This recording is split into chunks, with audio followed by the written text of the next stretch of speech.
And that's where the two main POIs of this map came in, the orb and the hammer. As you can see here from this like small fly through, we're flying in from the spawn into our two minor interior areas where you'll be doing a bulk of the fighting once you head to the final capture point, the upper and lower flank. Here, we're getting a bit of a high view of this final bend where you'll be taking the payload. And this here is the side bridge where the defenders will be able to defend against the attackers a bit, which they can climb up. Here is a crystal flank that is like directly next to the orb, which has a bit of a window that you can either fly out or shoot through. That tear outside of reality. Our very environment cool. art is amazing. Seriously, our environment art team is absolutely incredible. FX, QA, everyone. This was such an incredible collaborative effort from the get-go, and it has been an absolute dream to make it. Here you'll see the capture point, which is definitely a bit of a multifaceted fight. You'll see what I mean once we get into gameplay. But yeah, as you can see here around this first bend, there's definitely a lot going on with some high points. Here is the Forge, which contains one of our two major interactable POIs, the hammer. You'll see it in action in gameplay soon, alongside a portal that will take you up to the second floor of the map. There is so much I could say about this map itself, but it's really cool. Some of these textures are just incredible. We've got this very white stone that seems like pure. Yes. We've got these warm golds. Yes. We had that deep blue there a second ago, and then we've got some of these like almost stained glass window textures on those interactable points. Yes. A lot of really beautiful art in this map. Our two environment artists, Alex Martin and Rick Ruiz, alongside direction by Rafe Beisner, did a lot of work in figuring out what the direction is going to be with colors and meshes, and how that's like really going to go. And we experimented a lot across development. I just love how it turned out. Seriously, they did such an amazing job with its various POIs. Places you can look towards, and just like even if you're looking out into the skybox and not doing anything, you have things to look at right from the get-go, from the spawn to the central side entrance to the crystal flank. It's amazing. We're ready to go into game with this, so let's show off a couple of points. Let's do it. Some of the major points you were talking about. Wait guys, before you continue, I want to tell you that this content is sponsored by Kaspersky, and you get a very special offer by clicking on the link below and begin receiving your total internet security, including a VPN. In real time, we've got Mangoes on the Hello, Mangoes. camera. What's up? How you doing? This is the spawn room. This is one of the spawn rooms. Yes. They're identical on both sides. Yep. So you can see you've got this ethereal pyre like gateway preventing you from getting into the top. Yes. Actually, Mangoes, could we fall off the back of the spawn Yeah, room? It go looks ahead. like you just actually walk. Yeah. Yeah, go ahead and fall off the out. back of the spawn and see what happens. Yeah. You wanted to add some environmental interaction. You'll notice if you kind of explore space a bit, boop, you're back to the spawn. just a fun little detail I added. We experimented with a lot of things to do with spawn, and this is that's just a minor thing we came up with in case you wanted to fall off and get a closer view of space, huh? And I like that bright yellow energy. Yeah, above as well. stepping onto the second floor, you definitely get a gigantic overhead view of this like end point with the payload. Here is one of those minor interior areas I was talking about earlier. This is the upper flank.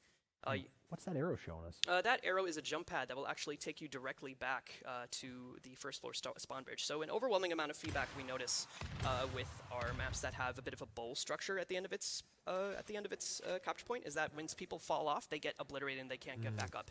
This is my response to that. A jump pad that takes you back up. We've had variable results with playtesting. I'm curious to see how it goes with PTS. And you mentioned playtesting. The amount of time we've been on this map may surprise people in chat. We've been playtesting this map for well over 6 months, I believe. Yes. The initial blockout was like in the first half of the year. Yes. It has been in development extensively. I remember when we worked on the button. Before I go into that, let's go into this major POI. This is the orb. So the orb is cool.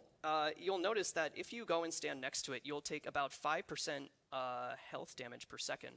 Right, and there's Mangoes taking 5% health damage per second. But what's of notice is this blue button on the side. Go ahead and hit that blue button. Let's see what happens. Turns red. Orb starts moving above the central tower onto the central capture point, and alongside that, the capture point will begin flashing red, and 3 walls will come down from the sky that will then cover the second floor of the map. I didn't go too much into the capture point, but as you can see, there are a ton of entrances here. And the purpose of the orb is to kind of spread out the point fight a bit and make it like a bit less consistent so people are pushed towards both the forge and orb flank. Obviously, you know, we're putting this in PTS. The orb may need adjusting, but this is one of the cool environmental POIs that have been added. How the button functions is that it can be pressed at any time while the orb is currently not active. So while it is red, you cannot hit it. While it is blue, as it is right now, you can hit it, and it will move over to the capture point, and it will start dealing that 5% health damage per second within the radius of the capture point itself. Everyone on there. Yep. To everyone on the capture point. If you are briefly outside the capture point, you will not take damage. But of course, it'll kind of limit fighting a bit to just the first floor, considering a good bulk of the sightlines on the second floors will be covered. We'll go into the second floors a bit, but as you can see, there's definitely a lot going on, and with the whole orb here, it definitely hinders things a bit. Once again, we wanted to try and add some measure of strategic interaction, strategic map interactability here, and that was one of our attempts at it. As you can see here, Mangoes is going to the second floor. Were you going to say something, Fish? I really like the mobility around the capture point. Yes. You've got the jump pad that comes out like, from your approach from spawn. Yes. And you've got those staircases. Like it's so you actually have 3 different approaches here. Yes. I was always super tempted to go Right. through the middle because getting up there is so easy from a number of directions. Yes. It's very rewarding. Yeah, absolutely, absolutely. We wanted to, with this map and designing it, I kind of wanted to employ a bit of verticality. So you notice, as Dakota is here in the Forge, also briefly at Saturday, the entire map turns to purely 2 floors that players can be within, and it took a lot of play testing to get that right. This is the hammer. This is the second major interactable POI. Now, you can do a lot of things with the hammer. It should obviously be a given. If you stand under the hammer, you will die. Not going to go well for you. Are they going to stand under it? Yeah, there we go. Boom. All right, rest in peace. Bye. It will note that you have been damaged by the environment itself, and it will mark it as a kill depending on who last hit you before you went into the hammer. But that's not the only thing you can do with the hammer. Let's give Mangoes a moment to scroll back to it. But the hammer took a lot of testing. Initial discussion, it actually became a POI in the first place in discussions with environment art, and I prototyped a couple iterations with it, and eventually we came across this slow-moving hammer that moves between 2 floors. So the second thing you can do with the hammer actually is that you can stand on top of it, as you can see Mangoes is doing here, and you will move with it. This is like a nice little detail that you can use to move between the 2 floors and potentially confuse players who are shooting at you from the second floor. Pyre elevator. Pyre elevator. There we go. That's a great way of describing it. So there's a lot of strategy to this, not only with its 2 intentions, but not only with its like 2 actions, but from the first floor you can kind of evaluate. While the hammer is up, you get a bit more space, so you can decide, hey, do I want to flank around here to potentially risk a flanker who is chasing me to get killed by the hammer, or should I just use it as pure cover, regardless of what floor I'm on? Playtesting this map has been so wild, just from the sheer amount of angles. I mean, just yesterday was the first time you were talking about riding the hammer up. Just yesterday was the first time I feel like I did that in playtesting. Yeah. And I feel like I keep finding new things to do with this map based on the characters I'm playing. Yeah. There's a lot of mobility potential on this map. Yes. Just from the 2 floors, a lot of flank routes on this map. I'm very excited to see how players decide that they want to play the map. Absolutely. There's so many different ways to navigate the floors. Jump pads are an interesting dynamic. Mangoes, can you move forward and show that view of the conveyor belt? In the back. Yeah, there you go. Yeah, that's an important piece that art worked on that I want to showcase. Look at that. A lot of experiments went into this map. Yes. Not all of them made it, but a lot of them did. Yes, and a good bulk of this. It did. This is one of the major environment art pieces that environment art whipped up. As you can see, that is another thing we have, little blocking volume that fades in as you move close to it. So there's a bit of lore in this map around how the sentinels from the pyre are made, and basically they're made at the hammer, and they are then manufactured through that conveyor belt in the back. We also have a little Fury statue going on. I saw that you were trying to showcase the jump pad earlier, Mangoes. You're more than welcome to go back to that.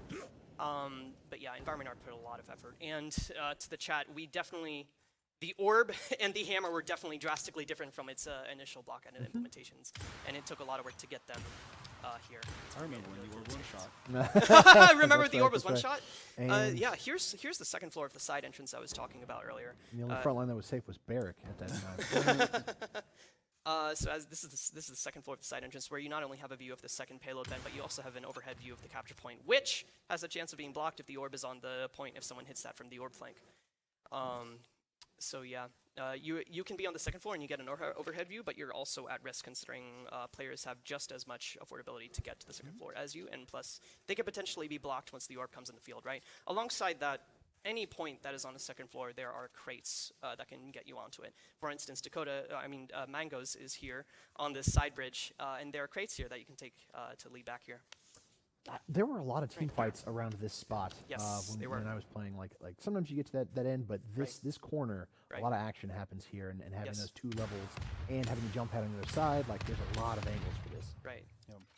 Having the jump pads, we've had some fights over where the jump pads lead to the main area, this one right here. We've had a lot of fights where people will just jump up and down, like going up and down between floors on the jump pad rapidly and like try to kill each other through that. The different places that I have taken 1v1s on this map, it's innumerable. I've just... Yeah, and that's exactly what I designed it for, right? A lot of like strategies you can expose and a lot of things you can do while at the same time remaining fairly balanced. And it's pretty cool that people have taken advantage of the similar strategy that they use with the hammer and moving to and fro with that jump pad in the center, right? Yeah, definitely a lot of work. A lot of work went into this map, both art and design-wise, and it is so amazing to see it finally come to fruition in this form. We're so happy to bring a new map to Paladins for the first time in ages. I want to just take a short moment and issue thanks to the environment art and general art team: Alex Martin, Rick Ruiz, Roland Havner, Tim Hendrickson, Rafe Beisner, alongside that QA, and pretty much a bulk of the team who were responsible for playtesting this map, because it wouldn't have been possible without any of them. Working on this map has seriously been an incredible experience. Well, thank you, Shaq. Without you, we had no level design, so I'm really happy that we had this opportunity. I need to pull out my No You card. Where's my No You card? No You fish. No, and it's been fantastic. And so it'll go into the siege rotation immediately. Yes. There will also be an LTM available Dawnforge on only. the first weekend Yeah. of the patch. Yeah. That will be 100% Dawnforge. Yes. You can queue that. It'll be available in customs immediately. Just to make sure people will be able to get into it right off the bat. Are we tossing? We're not tossing it into ranked. We are not tossing it into ranked yet. Okay. No. We want to see how it handles in PTSD if we need to adjust anything, and alongside that, see how it handles in casuals henceforth, right? Perfect. So you'll be seeing this map in ranked at a later date, but for now it'll be in siege with the release of the patch.